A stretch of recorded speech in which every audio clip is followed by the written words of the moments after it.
Hi friends, it's Tim Schrock with a quick tip here. I want to follow up on this macro that I've set up in my template.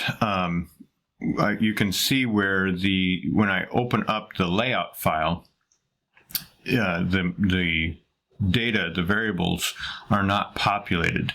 I released a video earlier where I show you can just go into the plan file and open up the CAD details called project specs, and that will then populate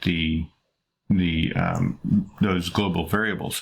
What you can also do right from this layout is go into your project browser and just in the plan file find the CAD details and click on that, click once right here. So if I just open it up and load it into memory for this preview, these values pop up.